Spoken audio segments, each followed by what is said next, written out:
Summit 2025 आम December 19 एवं 20 तारिख रे ओडिशा प्रदेश रे करिया पई जाउछु एवं under the able leadership of आमर भारत वर्षर यशस्वी प्रधानमंत्री नरेंद्र मोदी जी नेतृत्व रे एवं ओडिशा प्रदेश माननीय मुख्यमंत्री मोहन चरण माझी नेतृत्व रे ओडिशा रे गोटे एआई हब हो एटा आमर समस्तंकर लक्ष्य। आपण माने जानी छंती जे ओडिशा होची प्रथम राज्य जे कि एआई पॉलिसी 2025 आम कैबिनेट रे पास होईची एवं आम ओडिशा रे प्रथम थर पाई 2025-26 रे मध्य बजेट रे आम 20 कोटी एआई डेवलपमेंट पाई रखीचु एवं आसंता 19 एवं 20 तारिख रे जो ओडिशा एआई समिट 2025 हबो आर मुख्य जिनस हला जे 3 सूत्र 4 चक्र। 3 सूत्र हला पीपल लोकय प्लानेट एवं प्रोग्रेस पीपल प्लानेट एवं प्रोग्रेस एवं 7 चक्र हला human capital inclusion of social empowerment safe and trust AI resilience innovation and efficiency science democratizing AI resources AI for economic development and social good यही सूत्र रे होची एवं आपण मानकु कहि रखें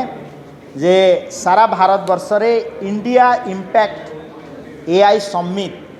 मिड फेब्रुआरी 2026 रे हबो ता पई 7टा रीजनल एआई इम्पैक्ट समिट होची से राज्य गुड़िक है ओडिशा मध्य प्रदेश गुजरात राजस्थान यूपी मेघालय तेलंगाना और केरला एवं ये रीजनल इम्पैक्ट परे परे आमे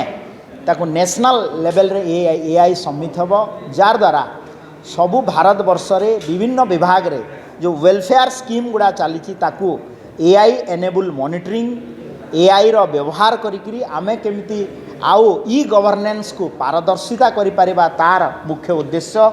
ओडिशा रे विशेष करी 5टा डिपार्टमेंट रे आमे एआई को जोर देबू व्यवहार पाई हेल्थ एजुकेशन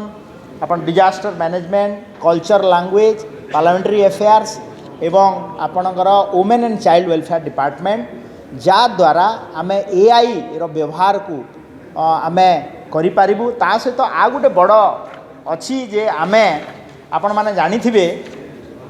जे ओडिया भाषा कोश एवं ओडिया भाषार शब्द इंटरनेट रे बहुत कम उपलब्ध अच्छी जा द्वारा आपण जदि मोबाइल रे इंटरनेट रे हिंदी किंबा इंग्लिश किंबा अन्य भाषा रे पचारिबे से आपन को स्क्रिप्ट सही लैंग्वेज रे दे दउछि भाषा सहित।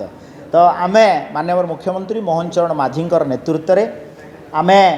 भाषादान कार्यक्रम जो माने कि आर्टिकल गुड़ा इंटरनेट रे आपन कंप्यूटर माध्यम रे देबे जा द्वारा से काम करिबो एवं भाषानी व्यवहार करी आमे एआई एनेबल ओडिया भाषा रे केमिति आमे आउ प्रचार प्रसार करि परिबो ता पई सुव्यवस्था करा हबो। ए जो डिसेम्बर 19 आ 20 रो कार्यक्रम रहिछि एथिरे माननीय मुख्यमंत्री ताकू इनागुरेट करिवे माननीय यूनियन मिनिस्टर धर्मेंद्र प्रधान जी आमर guest of honour special guest हिसाब रे आछंती एवं ए 2 दिन धरी भारत बाहरु एवं भारत बाहरु मध्य विभिन्न राज्यर सेक्रेटरी विभिन्न एआई उपरे जो माने रिसर्चर प्रोफेसर तांकर मत रखिबे एवं जहाँ आउटकम बाहरिबो मु आशा रखुची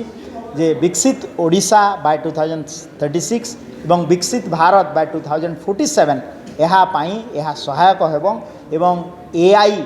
एनेबल आईटी इंटीग्रेटेड गोटे सोसाइटी गठन करिबारे ओडिशा प्रदेश प्रथम राज्य।